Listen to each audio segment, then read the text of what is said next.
Hello viewers, তো তোমাদের সবাইকে স্বাগতম আমার নতুন একটা ভিডিওতে। তো এখন বাজছে দুপুর একটা, আমি এখন এসে বলছি ছাত্রবন্ধু ক্লাবে। তো আজকে তাদের থিমটা রিভিল হয়ে গেল। তো তোমরা এখানে যেরকমটা দেখতে পাচ্ছ সঙ্গে খুঁটি পুজো হয়েছে, এখানে যে খুঁটিটাও রাখা রয়েছে। তো এটাই আজকে আমি তোমাদের সাথে শেয়ার করতে যাচ্ছি, তাদের এবারে থিমটা কি থাকছে এবং তাদের এবারে বাজেট সহ সম্পূর্ণ ডিটেলস দিতে যাচ্ছি। তো তোমরা ভিডিওটা স্কিপ না করে লাস্ট অব্দি দেখতে থাকো।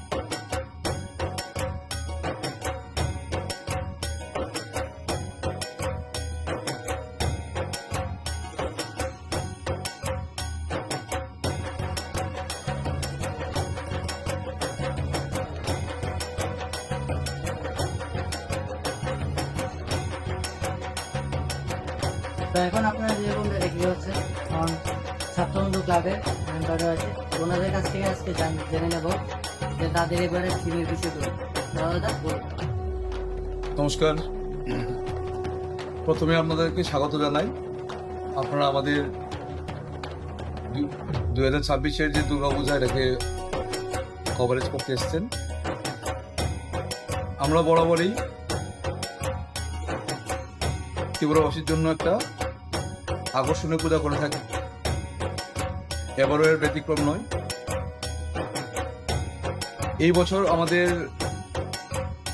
পূজাটা দুর্গাপূজা 70 বছরে পা দিয়েছে। আমাদের এই বছরের যে মূল ভাবনা সেটা হচ্ছে কামাখ্যা মন্দির।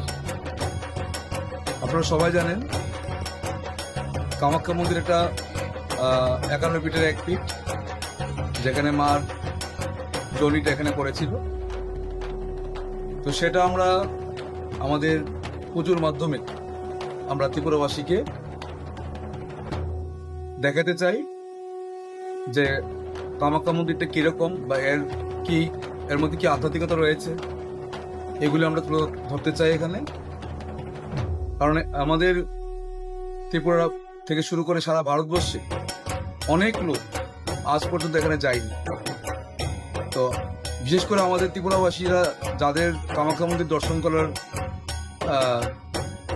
ইচ্ছা যেতে পারেননি বিভিন্ন কারণে, তারা যাতে আমাদের এই দুর্গাপূজার মাধ্যমে এই কামাখ্যার যে একটা ছোট্ট আকারে যে আমরা করতে যাচ্ছি এটা দেখে যাতে ওরা সেম আনন্দটা পায়, এই জন্য আমরা কামাখ্যা মন্দিরটা এখানে তুলে ধরেছি। বিশেষ করে কামাখ্যা মন্দিরের মাধ্যমে আমরা নারী শক্তি, নারী জাতিকে যাতে সম্মান করা হয় সেটার একটা বার্তা দিতে চাই আমাদের এই পুজোর মাধ্যমে।